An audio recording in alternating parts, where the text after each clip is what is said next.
Hello dear students. आजचा हा video अतिशय महत्त्वाचा आहे. जसं की तुम्ही थंबनेल टायटलमध्ये बघितलं आहे, future of CS IT AI ML ह्याच्या टेक ब्रांचेस आहेत, इन्क्लुडिंग ENTC आफ्टर 4 इयर्स. काय फ्युचर राहील किंवा इनफॅक्ट आता कोरचे जे ब्रांचेस कॉम्प्युटर इंजिनिअरिंग IT किंवा ENTC असेल, त्या व्यतिरिक्त ज्या नवीन ब्रांचेस मार्केटमध्ये आता कॉलेजेसमध्ये नवीन ब्रांचेस आहेत ओपन झालेल्या, न्यूली ओपन ब्रांचेस, जसे की AI ML AIDS, याचं 4 इयर नंतर फ्युचर काय. म्हणजे तसं जर पाहायचं झालं तर आत्तापर्यंत असे ठराविकच कॉलेजेस असतील ज्या कॉलेजमध्ये AI ML सारख्या ब्रांचेसचे प्लेसमेंट आहे, कंपनी देतात. परंतु मोस्टली कॉलेजेसमध्ये यंदा किंवा गेल्या 1-2 वर्षात आलेल्या या ब्रांचेस असल्यामुळे त्याची प्लेसमेंट कशी आहे काय या बाबतीत विद्यार्थ्यांना शंका आहे. किंवा काही जण कॉम्प्युटर इंजिनिअरिंग म्हटलं किंवा त्यात व्हेरिएशन शोधायला बघतात की AI मध्ये डिफरन्स काय, कॉम्प्युटर इंजिनिअरिंगमध्ये डिफरन्स काय. तर आपण या व्हिडिओमध्ये टेक्नॉलॉजीबद्दल डिस्कस करणार आहोत, या टेक ब्रांचेसबद्दल डिस्कस करणार आहोत की इंजिनिअरिंग झाल्यानंतर 4 वर्षानंतर मार्केट सिच्युएशन कशी असू शकते आणि आपण स्वतःला कसं प्रिपेअर केलं पाहिजे त्या अकॉर्डिंग, जेणेकरून पुढे कुठलीही नवीन, आता जसं AI ML हे 2020 पासून जरा ट्रेंडिंगमध्ये यायला लागलं बघा, 21-22 हळूहळू, 23-24 मध्ये तर खूपच त्याने मार्केट डाऊन व्हायची फार वेळ आलेली होती. तर अशी एखादी नवीन फील्ड टेक्नॉलॉजी पुढे जर आली तर काय होऊ शकते, तर त्या अनुषंगाने हा व्हिडिओ बनवलेला आहे. त्यामुळे व्हिडिओ शेवटपर्यंत नक्की बघा. तुम्ही कोणकोणत्या गोष्टी या 4 वर्षाच्या इंजिनिअरिंगमध्ये करायला पाहिजेत आणि कोणकोणत्या नाही ते आपण यामध्ये डिस्कस करणार आहोत. तर चला व्हिडिओला स्टार्ट करूया. तर सर्वात पहिला मुद्दा म्हणजे आता first year to fourth year हे जे 4 वर्ष इंजिनिअरिंगचे आहेत, त्यात पहिले 2 वर्ष जास्त इम्पॉर्टंट आहेत बरं का, स्वतःच्या स्किल डेव्हलपमेंटसाठी, स्वतःच्या ओव्हरऑल पर्सनॅलिटी डेव्हलपमेंटसाठी. कारण एकदा थर्ड इयरला गेले की तिथून पुढे प्लेसमेंटची तयारी सुरू होते, इंटर्नशिपची तयारी चालू होते.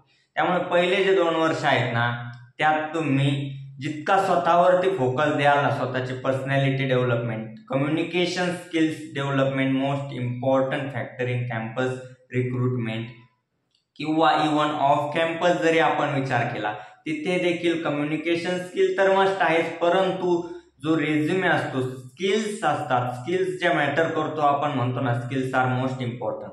तर इंडस्ट्रीमध्ये आता हळूहळू मार्केट सिच्युएशन अशी होत चाललेली आहे की IT industry, software industry, tech इंडस्ट्रीमध्ये स्टुडंट्स कडून रिक्वायरमेंट जास्त केली जाते. उदाहरणार्थ आता फॉर एक्झाम्पल JEE एक्झाम आपण जर 2001 किंवा 2005 ह्या इयरच्या दरम्यान जर बघितलं तर IIT मध्ये एंट्रन्स एक्झामिनेशनची जी लेवल होती आणि आत्ताची 2024 JEE एक्झाम जर चेक केली तर question level, difficulty level increase झालेले आपल्याला दिसते. इव्हन MHT CET देखील आता JEE लेवल पर्यंत काही क्वेश्चन्स एक्झाम मध्ये टाकताय. तर अशा पद्धतीने जी लेवल इन्क्रीज होते त्याचं एकमेव कारण म्हणजे कॉम्पिटिशन आहे.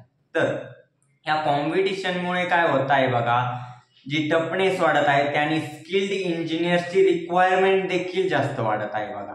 आणि इंजिनियर्स कडून म्हणजे स्टुडंट कडून, विद्यार्थ्यांकडून जास्तीत जास्त स्किल्सची रिक्वायरमेंट देखील वाढत आहे. म्हणजे ओव्हरऑल स्टुडंट पर्टिक्युलर सिच्युएशन मध्ये न्यू टेक्नॉलॉजी आली तर तिथे अडॅप्ट करू शकेल का, नाही करू शकणार. आता जर 2020 लॉकडाऊनच्या अगोदरची सिच्युएशन बघितली तर ते जे इंजिनियर्स होते मोस्टली त्यातील ठराविक एक डोमेन मध्ये फिक्स असतील किंवा त्यामध्ये त्यांचं नॉलेज होतं. परंतु आताच्या सिच्युएशन मध्ये एखाद्या डोमेन मध्ये स्ट्रॉंग असून देखील चालत नाही, ओव्हरऑल बाकीचे डोमेनची देखील काही ना काही इन्फॉर्मेशन, फॉर एक्झाम्पल फक्त वेब डेव्हलपमेंटच करून चालणार नाही, डेटा स्ट्रक्चर्स, अल्गोरिथम देखील करावे लागतीलच.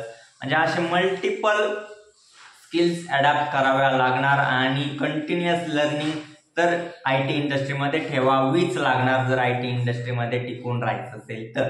तर अशा पद्धतीचे जे इंडस्ट्री आहे बघा, आता 4 वर्षाच्या इंजिनिअरिंगमध्ये पहिले 2 वर्ष तुम्ही जर स्वतःच्या पर्सनॅलिटी, कम्युनिकेशन या गोष्टींवरती फोकस जर दिला ना, पुढे तुम्हाला जास्त इश्यूज फेस करावे लागणार नाही.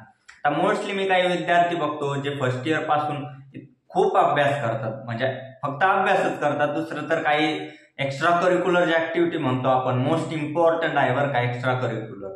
ओव्हरऑल इंजिनिअरिंग कॉलेज असतं, कॉलेज लाईफ देखील असते आणि तिथे एक्स्ट्रा करिक्युलर ऍक्टिव्हिटीला महत्व देखील तितकंच असतं.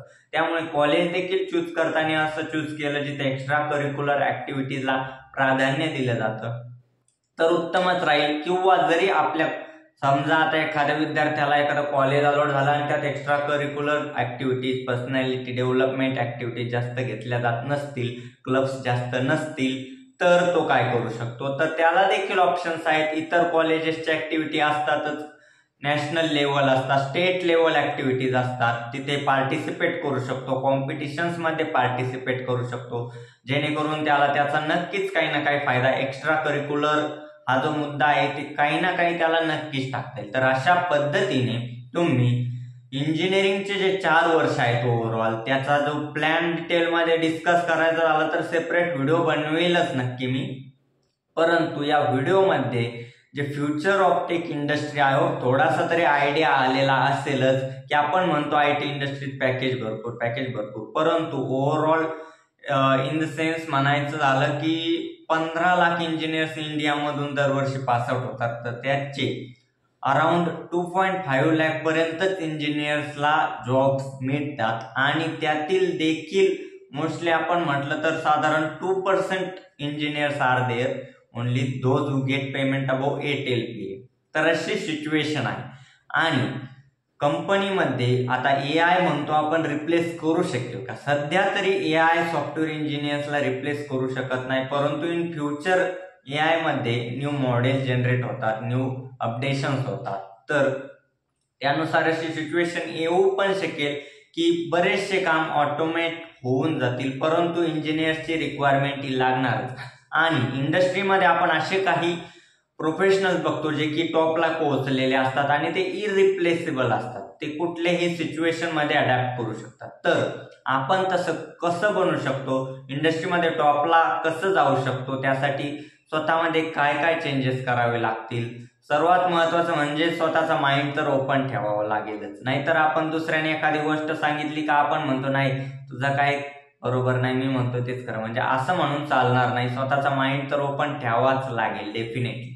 तर अशा पद्धतीचे जे IT इंडस्ट्री मार्केट आहे हे तुम्हाला ह्या व्हिडिओमध्ये समजलं असेल. भेटूया आपण अशाच एखाद्या नेक्स्ट व्हिडिओमध्ये. Till then keep learning. Thank you.